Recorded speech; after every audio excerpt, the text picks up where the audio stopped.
Frontline warriors के बारे में नेशन फर्स्ट ABK आपको लगातार बता रहा है और लगातार ऐसे लोगों से हम आपको मिला रहे हैं जो सामने आकर लड़ाई लड़ रहे हैं, न सिर्फ जागरूकता फैला रहे हैं बल्कि इस बीमारी, इस महामारी से कैसे लड़ना निपटना है उस काम में अपना सेवा समर्पण दे रहे हैं। तो ऐसी एक शख्सियत से आपकी मुलाकात कराने जा रहा हूँ, चित्रा वर्मा जी। अभी कुछ साल पहले ही इन्होंने PSC क्लियर किया अपना और डॉक्टर भी हैं और पुलिस की सेवाएं भी दे रही हैं। तो आज इनसे जानने की कोशिश करेंगे। चित्रा जी, सबसे पहले तो ये जानने की कोशिश रहे कि एक महिला है वो किसी भी फील्ड में जा सकती है जी। आपने वर्दी को क्यों चुना? ये जो फील्ड है, जो वर्दी पहनने के बाद की जो फीलिंग है वो पूरी तरह से सेवा भावना से डिवोटेड होती है और एक सिविल सर्विसेज का एक प्लेटफॉर्म ही बनाया गया है जिसमें आप जन सेवा करते हैं। लेकिन ये एक वर्दी वाला जो जॉब है, जो DSP का जॉब है, वो मुझे लगता है कि वो जन सेवा के साथ साथ राष्ट्र सेवा करने की भी हमको प्रेरणा देता है। यही कारण था कि मैंने ये DSP का पुलिस विभाग का काम चुना है। चित्रा जी के जो आदर्श रहे हैं वो अब्दुल कलाम साहब रहे हैं, मिसाइल मैन अब्दुल कलाम साहब। उनसे बचपन से प्रेरणा लेती आ रही थी और क्या सोचती थी जब हो जाएंगी आप तो उसके बाद में आप क्या बनना सबसे पहले पसंद करेंगी? आप तो आज ड्यूटी पे हैं। इस प्लेटफॉर्म के माध्यम से मैं आपको ये बता देना चाहूँगी कि मेरी जो प्रारंभिक शिक्षाएं हुई हैं वो गांव के एक प्राथमिक स्कूल से हुई है और मेरी स्कूलिंग 2000 पहले से ही शुरू हो गई है, 2000 के पहले से ही शुरू हो गई है। तो वो जो हम लोगों की जो स्थिति रहती थी कि गांव का जो स्कूल है वो कैसा रहता था कि एक कमरे में आपकी 3 कक्षाएं लग रही हैं, 2 कक्षाएं लग रही है। बारिश के टाइम में आप छप्पर वाले स्कूल होता था तो पानी टपकता रहता था। तो ऐसे स्कूलों में मैंने हमारे जो पूर्व राष्ट्रपति महोदय हैं APJ अब्दुल कलाम जी, उनको जाके उन बच्चों के साथ बैठ के उनकी जो समस्याएं हैं उसको सुनते थे और वहीं के बच्चों को वो प्रेरणा देते थे कि बेटा मैं भी ऐसे ही स्कूल से निकला हूँ, मेरी भी पढ़ाई इसी प्रकार से हुई है, लेकिन अगर आपके सपने सच्चे हैं और अगर आप इस सपनों को पाने के लिए लगातार मेहनत करते रहते, एफर्ट्स अपनी देते रहते हैं तो वो पक्का पूरा होगा। तो ये चीज़ें उनकी जो हैं वो मेरे दिल को छू गई और मैंने इसी को अपना ध्येय बना के आगे अपनी पढ़ाई पूरी की, मेडिकल की पढ़ाई पूरी की। उसके बाद मुझे लगा कि राष्ट्र सेवा, जन सेवा, ये सब चीज़ें सिविल सर्विसेज में आने के बाद बहुत अच्छे तरीके से की जा सकती हैं और साथ ही साथ इस सर्विस में आने के बाद मैं जो अपनी मेडिकल की पढ़ाई है, जो आयुर्वेद के जो सिद्धांत है उसको लोगों तक पहुंचाने में भी सफल रही हूं। तो मुझे ऐसा लगता है कि सिविल सर्विसेज में आके मैंने अपने सपने को पूरा किया है और योगदान भी दिया है। गंभीर सवाल है जिसमें सभी लोग ये कहते हैं कि महिला आज पुरुष के बराबर आ चुकी है। जी। पुरुष प्रधान समाज में ये शब्दावली तो अच्छी लगती है लेकिन फिर भी ये जो प्रैक्टिकल ग्राउंड पे अगर देखा जाए तो कहीं ना कहीं आज भी महिलाओं को थोड़ा सा पीछे रखने की कोशिश करता है तो जो पुरुष वर्ग है। तो जब आप पुलिसिंग के लिए निकलती हैं और काम करने का जो चुनौतियाँ रहती हैं और ख़ासतौर पर जब ये कोरोना संक्रमण चल रहा है तो आप ड्यूटी दे रही हैं अपनी, उन सारी कंडीशंस के बीच में स्ट्रॉन्ग एक्शन लेना आपकी एक अहम जवाबदारी होती है। ये जो इतने सारे गुण हैं ये कैसे डेवलप किया जा सकता है? ये पहले तो आपने सामाजिक परिप्रेक्ष्य में बात की है, उसके बाद आप प्रोफेशन में हैं तो मैं आपके सामाजिक पहलू का जवाब देना ये चाहूँगी कि महिलाएं ऐसा नहीं है कि वो पुरुष से बराबरी का हिस्सा मांग रही हैं या पुरुषों से आगे आने की कोशिश कर रही हैं। मुझे लगता है कि वो सिर्फ पुरुषों के साथ कदम मिलाकर चलना चाहती हैं, पुरुषों के साथ मिलकर चलना चाहती हैं। वो ऐसा नहीं है कि पूरा समाज को छोड़ के कि महिला आगे बढ़ना चाह रही है, वो समाज के साथ बढ़ना चाहती है। तो मुझे लगता है कि समाज को इसमें अपना और अमूल्य योगदान देते हुए महिला जो आगे बढ़ना चाह रही है और महिलाएं जो आगे बढ़ना भी नहीं चाह रही हैं उनको प्रोत्साहित करें कि वो अपना जो वर्तमान स्थिति है अपनी उससे आगे बढ़े। जो दूसरा सवाल था वो जो चुनौतियों वाला सवाल है कि कोरोना संक्रमण अभी आपकी शुरुआत है ट्रेनिंग की। जी। और उसी समय ये जो पैनिक सिचुएशन है उसमें आप लॉ एंड ऑर्डर भी संभाल रही हैं और ये जो एक्स्ट्रा जो और ऑर्डर्स हैं उन्हें भी परिपालन करना आपके दायित्व में है। तो अभी जो सिचुएशन है वो कैसे आप मैनेज कर पाते हैं? इतना और घर परिवार भी देखना होता है और इन सब चीज़ों को भी देखना होता है। अभी जो स्थितियाँ उत्पन्न हुई हैं पूरे विश्व में, भारत में, हमारे छत्तीसगढ़ में भी, ये निश्चित रूप से एक संवेदनशील समय चल रहा है जिसमें कोरोना महामारी से निपटना हमारी पहली प्रायोरिटी है। और मैं ये एक प्रायोरिटी है, एक पुलिस विभाग के लिए एक चुनौती है कि इससे कैसे निपटा जाए और लोगों को इस बीमारी से बचने के क्या क्या संभवतः उपाय किए जाएँ। तो हमारे माननीय प्रधानमंत्री की तरफ से जो गाइडलाइन आया था कि सोशल डिस्टेंसिंग का पालन करते हुए जो 21 दिन, उसके बाद फिर द्वितीय चरण में 19 दिन का जो लॉकडाउन आया है उसको परिपालन करवाने में निश्चित रूप से पुलिस विभाग के एक एक कर्मचारी को, एक एक अधिकारी को 24 घंटे लगने पड़ रहे हैं। तो ये एक चुनौती के साथ साथ हम लोग एज अ ट्रेनी अगर यहाँ पे डिप्यूटेड हैं तो मुझे लगता है ये हमारे लिए एक सीखने का बहुत अच्छा मौका है। इससे हम बहुत कुछ सीख सकते हैं। इसमें हम लोगों के बीच में जाके उनसे फेस टू फेस बातें भी करते हैं, समझाते भी हैं और इससे हमको लोगों की जो मानसिकता है वो भी समझ में आ रही है। एक कॉमन लैंग्वेज में अगर कोई आम इंसान समझता है तो वो ये समझता है पुलिस की वर्दी या खाकी वर्दी या फिर जो देश सेवा में जो लगे हुए हैं जवान हैं, तो वो ये समझता है कि उनका जो फर्ज है सेवा, समर्पण, संस्कार और डिसिप्लिन, ये सारी चीज़ें आप लोग फॉलो करते हैं और देश के लिए, वतन के लिए, संविधान के लिए आप लोग खड़े हैं। अगर आप अपनी शब्दावली में इसको डिफाइन करना चाहें और ज़्यादा प्रूव मिलकर, तो उसको और कैसे डिफाइन कर सकते हैं ताकि आपसे प्रेरणा लेकर और भी जो लोग फोर्स की ड्यूटी ज्वाइन करना चाहें या फिर देश सेवा के लिए किसी भी फील्ड को चुनना चाहें तो वो चुन सकें? देखिए, मुझे लगता है कि आप किसी भी फील्ड को चुनते हैं तो इसमें कहीं ना कहीं सेवा भाव जुड़ा ही रहता है। आप किसी भी फील्ड में, जैसे आप पत्रकार हैं तो भी आप सेवा कर रहे हैं, लोगों तक सूचना जो नहीं पहुंच पाती उसको प्रॉपर वे में पहुंचाने का काम कर रहे हैं, ये भी एक सेवा का ही पार्ट है।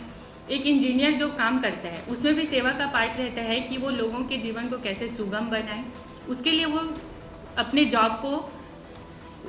जॉब पे सेटिस्फाइड करता रहता है वो लोगों को कि वो कैसे उनके जीवन को सुगम बनाए। उसी प्रकार से ये भी एक जॉब है जिसमें सेवा की भावना आपको प्रत्यक्ष रूप से दिखती है कि आप लोगों के सामने जाते हैं, लोगों की समस्याएं सुनते हैं, उसका निराकरण करते हैं, सुरक्षा प्रदान करते हैं और साथ ही साथ राष्ट्र सेवा और जन सेवा में अपना बहुमूल्य योगदान देते हैं। अभी वर्तमान की जो कंडीशंस देखने को मिल रही हैं, वर्ल्ड वाइड लेवल पे बात कर लें या फिर इंडिया लेवल पे बात कर लें, जो कंडीशन देखने को मिल रही है, जो लोग सेवा करने निकल रहे हैं उन सेवा कर्मियों को कई जगहों पर शिकार बनाया जा रहा है, कई जगहों पे मॉब लिंचिंग की घटना हो रही है और उस घटना में जो स्वास्थ्य कर्मी हैं, सफाई कर्मी हैं, पुलिस कर्मी हैं, उन पे हमले हो रहे हैं। तो इन कंडीशंस को देखते हुए आपने अगर वर्दी पहनी है, आप संविधान के पालन के लिए यहाँ खड़ी हैं और भी आप जैसे लोग हैं जो सेवा कर रहे हैं और संविधान का प्रतिपालन करवा रहे हैं, उनके मन पे क्या बीतती है? निश्चित रूप से ये जो घटनाएं हो रही है या यूँ कहें कि ये जो दुर्घटनाएं हो रही है निश्चित रूप से एक चिंता का विषय है और निंदा का भी विषय है कि जो लोग अपने घरों से निकल के, अपने परिवार को छोड़ के, अपनी जो निजी जिंदगी है उसको छोड़ के सेवा कार्य के लिए निकले हैं, उसके लिए अगर ये सब गतिविधियां होती है तो निश्चित रूप से निंदनीय है। और हम वर्दी पहन के निकलते हैं संविधान का पालन करने के लिए, संविधान का पालन करवाने के लिए।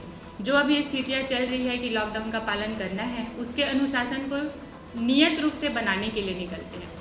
तो ये जो घटनाएं हो रही है, भारत में हो रही है, कई विश्व में कई जगहों पर देखा जा रहा है कि जो स्वास्थ्य कर्मी हैं, पुलिस कर्मी हैं या जो एसेंशियल सर्विसेज से जुड़े हुए लोग हैं, उनके ऊपर छोटे बड़े हमले, पथराव या फिर कहीं पे शस्त्र प्रहार, ये सब चीज़ें जो हो रही है वास्तव में निंदा का विषय है।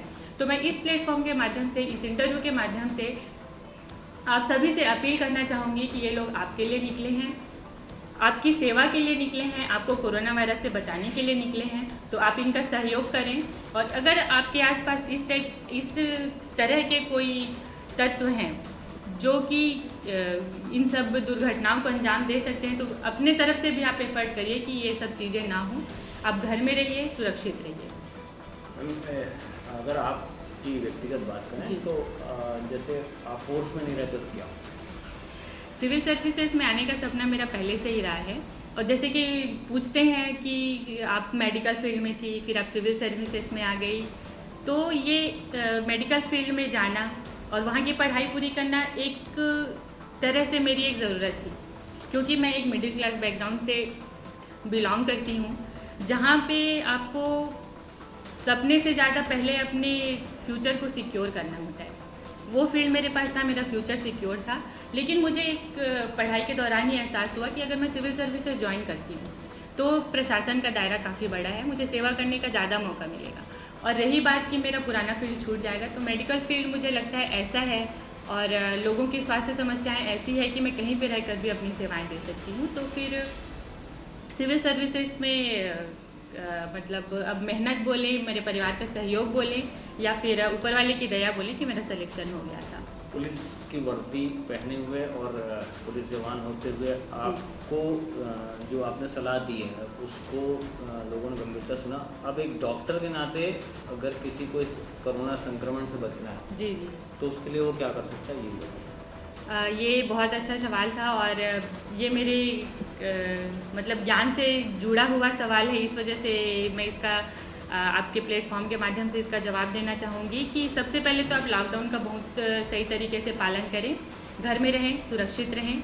और दूसरी बात, आप घर में ही रहते हुए आप अपने किचन में जाके भी अपनी इम्यूनिटी बढ़ा सकते हैं, आप अपने छत पे भी जाके अपनी इम्यूनिटी बढ़ा सकते हैं, आप अपने परिवार के साथ रहते हुए भी उनके साथ क्वालिटी टाइम बिताते हुए भी अपना इम्यूनिटी बढ़ा सकते हैं। साथ ही साथ आपके किचन में जो भी मसालों के रूप में जो चीज़ें उपलब्ध हैं, जो कि काफ़ी हद तक आपकी रेस्पिरेटरी सिस्टम की इम्यूनिटी बूस्ट करती है, आपके बॉडी की इम्यूनिटी बूस्ट करती है और आप छोटे बड़े सभी संक्रमण से बचे रह सकते हैं।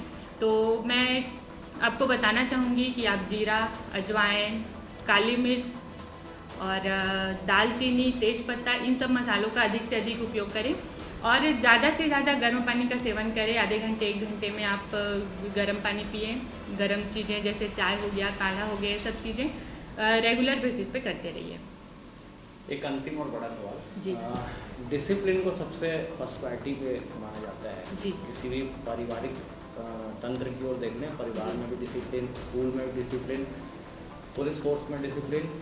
तो डिसिप्लिन में रहना जी, ये कितना अनिवार्य होना चाहिए? मुझे लगता है कि मानव सभ्यता का जो विकास हुआ है वो इसी मूलभूत सिद्धांत को लेके ही विकसित हुआ है कि सभ्यता जो चीज़ है कहीं ना कहीं अनुशासन से जुड़ी हुई है। जहाँ सभ्यता आती है तो आप किसी न किसी प्रकार के अनुशासन में बंध जाते हैं। तो ये जो फैमिली डिसिप्लिन की बात आप कर रहे हैं, तो मुझे भी लगता है जैसे माता पिता से बात करनी है तो हमको बचपन से सिखाया जाता है कि बेटा ये पापा जी हैं, ये मम्मी हैं, इनसे ऐसी बात करनी है, ये आपके भाई बहन हैं, इनसे ऐसी बात करनी है, छोटे बच्चों को कैसे आपको स्नेह भरा अभिवादन देना है। तो ये सब चीज़ें हमको सिखाई जाती है। और रही बात परिवार की, परिवार में ये डिसिप्लिन जब तक चलता रहता है परिवार में शांति बनी रहती है। और यही डिसिप्लिन अगर किसी भी लेवल पे इंटरप्ट हो जाता है, किसी भी लेवल पे, चाहे वो हमारे दादा दादी के लेवल पे हो या फिर हमारे बच्चों के लेवल पे, तो वो कहीं ना कहीं पारिवारिक शांति को मतलब असमान करती है। तो ये चित्रा वर्मा जी दुर्ग जिले में अभी डीएसपी की कमान संभाल रही हैं और साफ तौर पर छत्तीसगढ़ की रहने वाली हैं और आपने इनका तजुर्बा लिया होगा, इनकी बातों से सीखने की कोशिश की होगी कि डिसिप्लिन की परिभाषा, एक्चुअल परिभाषा क्या है।